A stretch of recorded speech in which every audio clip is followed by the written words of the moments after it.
Natália Coelho, nosso querido Kim Paim, que já está a posto. Uma salva de palmas lá. El Kim Paim. Kim Paim. Olha ele. Fala, Kim. Como é que você está? Tudo bem?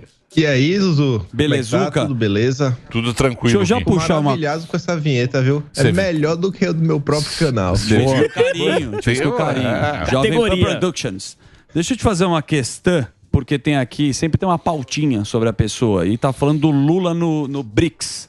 E tem a história de entrar o Irã e também, talvez, a Venezuela. Só que história país é democrático. Só país democrático. Tá juntando uma turma legal aí, né, Kim? Pois é, essa questão do BRICS, ela é interessante por várias razões. Primeiro, eu acho que a discussão ela tem que ser um pouco mais profunda. Não adianta a gente ficar nessa história do, é país democrático, não é país democrático. Citaram agora o Irã, por exemplo. Esse ano, quem vai comandar o Fórum Social do Comitê de Direitos Humanos da ONU é o próprio Irã. Então, parece aquela coisa que não faz muito sentido, né? A ONU é algo sensacional, tudo beleza, todas as ditaduras também estão na ONU, várias em posições de destaque, mas quando se fala no BRICS, tem todo esse estardalhaço. A gente tem que começar a olhar a questão um pouco mais pragmática no seguinte questão: o que vai, sei lá, trazer algum tipo de melhoria para o Brasil, o que não vai trazer, e quais são os reais riscos da situação? Porque só pontuar e falar, tal país vai estar, isso daí não diz muita coisa. O que chama a minha atenção nessa questão toda do BRICS é que o Lula ele fica numa movimentação muito dúbia. A turma fala que o Lula, ele é muito próximo da China, ele é muito próximo da Rússia, etc, tudo mais. Ele, inclusive, viralizou aí um vídeo bastante na esquerda, onde ele lá no BRICS fala que tem que lutar contra o neocolonialismo verde, o que ele não estaria de todo errado. Só que quando você olha o discurso versus a prática, você vê que é uma afirmação que não para em pé. No mesmo dia que o Lula fala contra o neocolonialismo verde, ele teve uma reunião com empresários brasileiros que estavam lá na cúpula para falar que o Brasil deveria ser líder da economia verde. E na live dele, que ele faz lá com o Marcos Uchoa, ele mais uma vez, se eu não me engano, foi a 7ª vez apenas este ano, ele falou com todas as letras que não dá para ter uma COP, ter uma discussão na ONU em torno do clima, decidirem alguma coisa e depois ter que levar a pauta para ser aprovado no Congresso Nacional de cada país, porque se for assim não vai. E que alguns temas a gente tem que ter algum tipo de exceção para a ONU poder basicamente impor regras de cima até embaixo. Então a gente fica nessa dubiedade. O cara tá do lado do BRICS, o cara tá do lado do Biden, tá do lado da União Europeia, tá do lado dessa agenda verde que vem rondando aí o mundo ocidental, ou o cara tá do lado de lá? Porque ir pro discurso, falar, etc, tudo mais, é muito fácil. Mas na hora do vamos ver, o que fica no ar é que sempre o Brasil tá perdendo de algum lado. É sempre abrindo mão da soberania, flertando com países em questões que fogem, né, dos direitos humanos. E eu fico me perguntando, né, qual é realmente a agenda internacional desse governo. O Lula pula fogueira, né? O Lula conversinha pra boi dormir. Só que esse Lula que ele acha que ele tá em 2000, que não tinha rede social, que não tinha gente cobrando. Então ele vai perceber com o tempo que não adianta ficar pulando fogueira lá, que a verdade vem o print é eterno. Exatamente. Mas o que eu digo é o seguinte, parece que agora a gente tem dois tipos de países, né? Os da democracia de fato e essa democracia nova que é a relativa. E parece que a gente está entrando esse BRICS novo aí, é uma democracia relativa mesmo, como falou o nosso querido... Não é? Certo. Sabe? Sim. Pois é. Então, para que lado nós vamos? Meu grande ponto quando olho para tudo isso é assim, a relativização também de outros organismos multilaterais e também, né, algumas ações que o mundo ocidental vem tomando, que eu acho que passam longe dos direitos humanos. Vamos pegar um exemplo bem recente, foi aquela greve de caminhoneiros no Canadá. A turma estava bloqueando as contas de quem estava fazendo doações. Isso não parece uma medida de uma democracia. Isso parece muito uma democracia relativa. Mas nessa situação aí não aparece ninguém para reclamar, ninguém para fazer um estardalhaço, ninguém para apontar o dedo. Eu volto a falar, eu acho que a gente tem que começar a discutir, pelo menos em termos de Brasil, o que é melhor para a nação, o que é que realmente vai favorecer o Brasil no final dos dias. A gente observou, por exemplo, que ano passado, diante de uma possível crise iminente que poderia afetar o agronegócio brasileiro, e foi ali após o início da guerra na Ucrânia, Bolsonaro viajou à Rússia e pelo menos garantiu que o Brasil não iria ficar sem fertilizantes. O Brasil vai deixar de negociar com o país X, Y, Z, porque por causa disso, por causa daquilo outro. Porque se for assim, a coisa fica realmente bem complicada. A gente tem que começar a ver quais serão os parceiros de negócio do Brasil. O próprio Estados Unidos, que abre a boca para falar mil e uma coisas, mantém relações comerciais com a China. Aí eu volto a falar, não acho que o BRICS é um santo, não acho que a ONU é um santo. Eu acho que a gente tem que cada vez mais trazer a discussão para o Brasil. O que é que realmente vai tirar o povo da miséria? Mas soberania... tem que fazer um break, Dedê? Então nós vamos fazer um break rapidamente só para nossa querida rede de rádio. Muito obrigado pela sua audiência. Audiência grande. Estamos conversando com o Kim aqui diretamente da Austrália no kimpaim.com. Vai lá, Reginaldinho. Pois não, Albeta. O Kim, falando dessa questão da democracia relativa, como é que tá a questão, eu vi que você separou aqui na pauta, a direita em alta no mundo, né? Novamente a gente parece ter uma onda que vem com o Milley e com a possível volta do Donald Trump. Você acredita que a direita pode tomar alguns espaços nas próximas eleições? Eu acho que a direita com certeza vai tomar espaços, ainda que ela não tenha êxito, né, em pleitos do executivo, presidente, prefeito, governadores. Tem um certo consenso na própria imprensa nos últimos dias, nos últimos meses, comentando sobre uma onda de direita que vem se espalhando do mundo. Teve um exemplo que foi citado por diversos jornais, inclusive os próprios jornais do Brasil começaram a falar sobre isso, inclusive alguns grandes porta-vozes da esquerda citaram esse exemplo, que foi uma música country. Esqueci agora o título dela em inglês, mas ela acabou ocupando o primeiro lugar do Billboard, né? Um ranking aí de sucessos, de hits, onde um analista na Globo, um analista bem famoso, o Pablo Hortelado, ele começa a falar que, vejam só, a música começa falando de salários ruins, começa falando disso daqui, da vida do trabalhador, dos problemas, o que em tese até poderia ser uma canção de protesto contra, que poderia se encaixar no discurso da esquerda, mas não se enganem, na segunda estrofe tudo muda. E aí a música começa a falar, o salário é ruim, por quê? Porque está sendo sobretaxado. Então ele começa a apontar para o governo. A vida está difícil, o pouco dinheiro que tem não está sendo disponibilizado para a população. Tem meio que pessoas na pobreza, enquanto o governo cria algum sistema de welfare, de assistência social, e aí a música diz, né, em tese para obesos mamarem e poderem comprar biscoito de chocolate. É mais ou menos o que a música vem falando. E a música que pegou o primeiro lugar das paradas, e a análise aí do Pablo Hortelado no Globo é que não adianta a esquerda vir com um discurso que não, vejam só, teve aí um conluio, foi tudo orquestrado, foi robôs, foram bots da direita, extrema direita, mais uma vez na internet, que ele falou, cara, isso não cola. Os artistas internacionais, os artistas pop, todos eles estão aí também fazendo propaganda, tentando impulsionar suas músicas. Se no primeiro momento algum tipo de influenciador colocou essa música pra cima, beleza. Mas se ela tá fazendo sucesso, é porque ela tá falando algo real. É algo que reverbera, que está no coração das pessoas. Então, isso foi uma análise que muita gente veio fazendo, pegando só exemplo de uma música.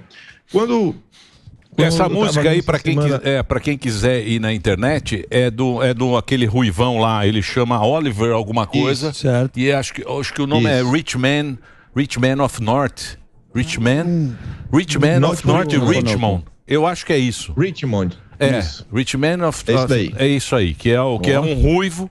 Que ele é bacana essa música, eu achei legal. Pois é. E eles falam que é uma música... Então, porque agora virou essa conversa de tem arte da extrema direita, arte da esquerda, música da direita, música da... Tá um inferno esse negócio, né?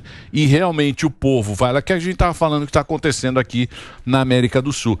Tá tudo zoado, alguém que aparece com uma proposta, tipo esse Milley, ele vem com essa proposta... Fora da casinha. Que é fora da casa, que ele vai diminuir... Ministério. Caramba, tipo o Bolsonaro. Sim. O Bolsonaro foi a mesma coisa. Enxugar o Estado. O Bolsonaro foi enxugar o Estado e tal. Eu acho que o Bolsonaro, se ele, a única coisa que ele devia ter feito era não fazer a reeleição. Porque a reeleição, que ele prometeu não fazer. Ele falou, não vai ter reeleição. Se não tem reeleição, não tem essa papagaiada. Porque aí não acontece o que acontece do cara querer se perpetuar no poder. Entendeu? Eu acho que essa foi a grande besteira. Mas o Milei tem uma posição de, por exemplo, não fazer negócio com a China. Não sei se ele mudou, mas tem entrevista dele. Nem com o Brasil. Então, mas isso é o discurso do Milei. Mas na prática é outra coisa. Na prática é outra coisa, mas não dá. Imagine, você não pode ignorar a segunda maior potência. Concordo que você não tem que ser... você pode fazer negócios, você não precisa ser capacho e muito menos ter acordos sobre governabilidade. Exato. Mas o Brasil, por exemplo...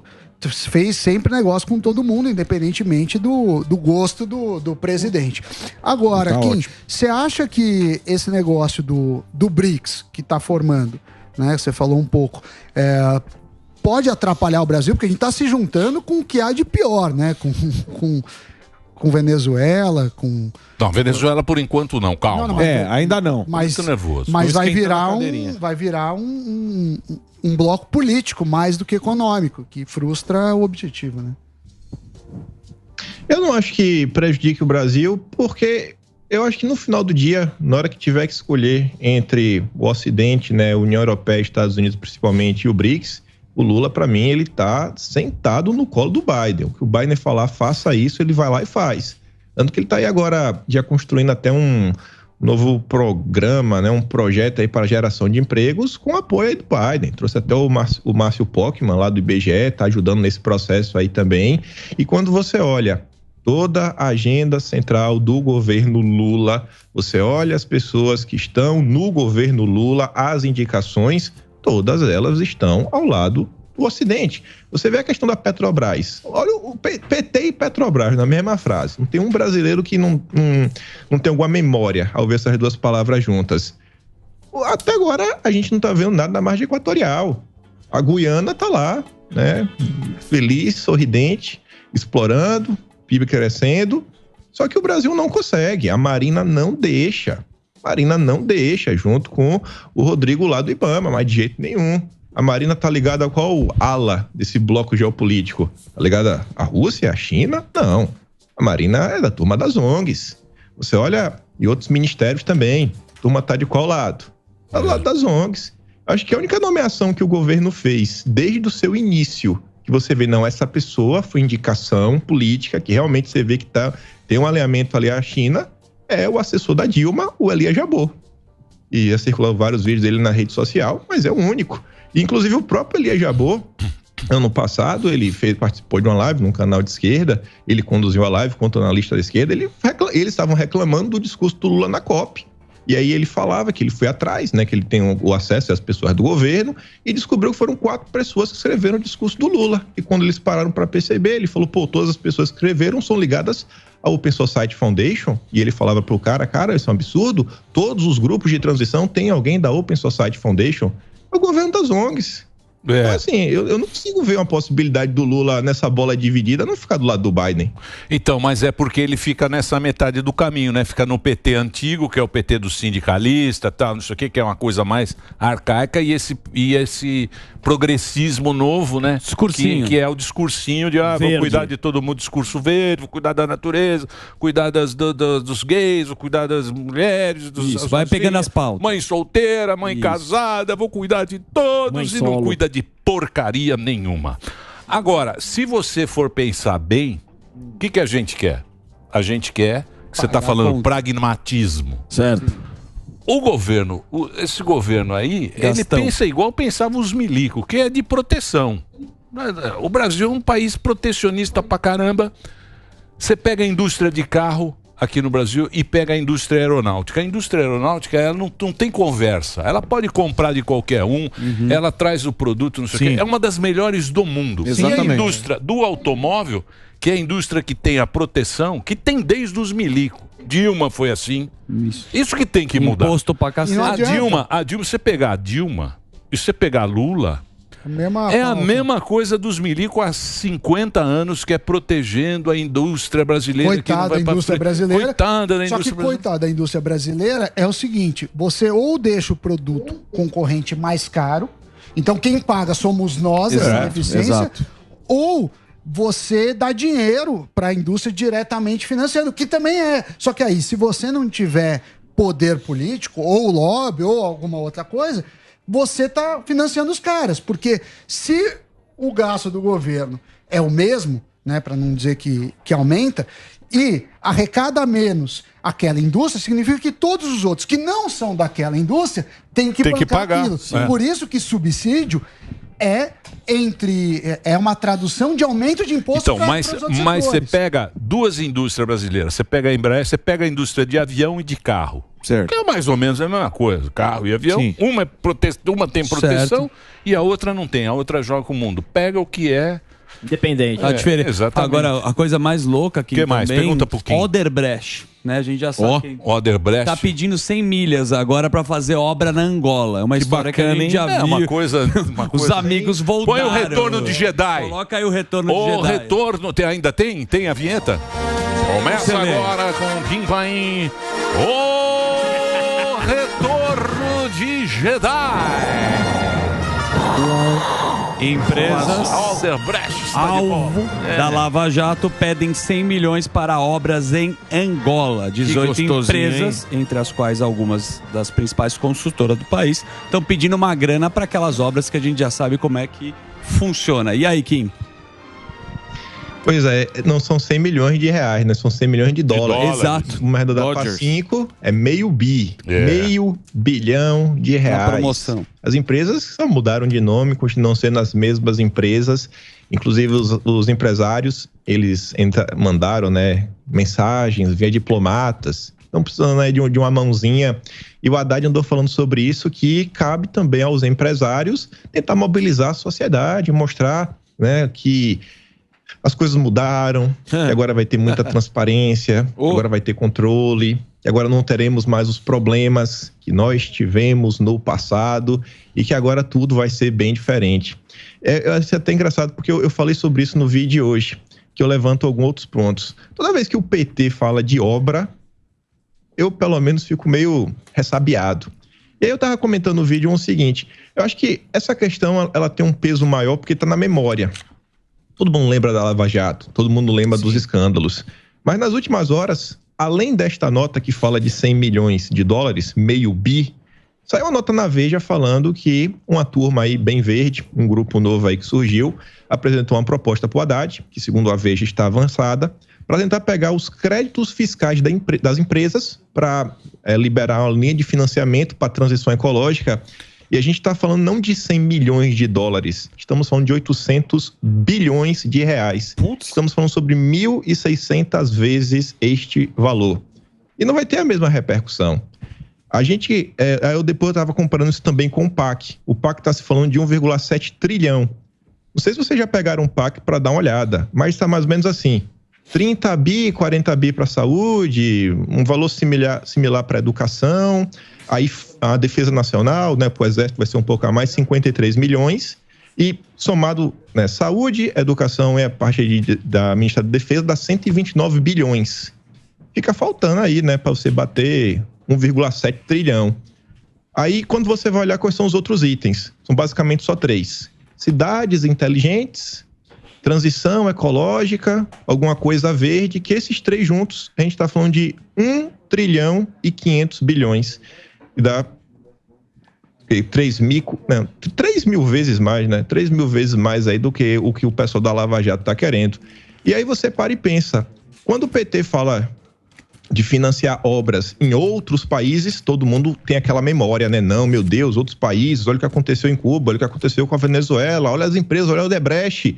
Só que quando a turma do PT vem com esse discurso bonito, bacana, olha, o mundo está em chamas, as temperaturas estão assim crescendo de uma forma vertiginosa, temos que fazer uma transição para salvar a Mãe Gaia, vamos abraçar uma árvore. Aí a turma fala, pô, não, realmente, né, isso é importante, temos que abraçar, né, as pombas da paz e soltar. Então o PT com esse discurso verde, ele está conseguindo implementar uma agenda muito similar a tudo que ele já fez no passado, está passando desapercebido dos olhos de muitas pessoas. Estamos falando de um valor que é 3.000 vezes maior do que a turma da Lava Jato está querendo, né? As empresas que fizeram, né, nos escândalos no passado. E tem outra linha de crédito, falei para vocês, falando na Veja, a gente está falando de um valor que é 1.600 vezes maior. E ambos os assuntos não têm a mesma repercussão que essa questão da Lava Jato, e eu acho que deveria ter. Boa. Boa, Kim. Isso está tudo lá no Atlas também, né? Tá no Atlas. Quando sai o próximo? Quando sai o próximo? No mês que vem. Mês que sai dia 15. Isso. Todo mês tem o Atlas do Kim, que chama... tá lá no site, né? kimpaim.com. Você vai entrar... É tudo compilado. Tudo que saiu em rede social, tudo que saiu na imprensa, tudo que saiu, ele compila e manda pra você. Tipo um boletim, é um programa, ele tá nas redes sociais. Resumão, compilado, né? É uma história que você vai acompanhar, mas já tudo compiladinho e com muita honestidade. Certo. Não é, Kim? Claro. Exatamente. Pois é. Então entra lá no site do kimpaim.com para você poder participar. Obrigado, viu, Kim? O Kim tá diretamente da Austrália conversando com a gente lá ao vivo. Obrigado, viu, pelo papo. Mais uma vez. Valeu demais, senhores. Valeu. Pra vocês.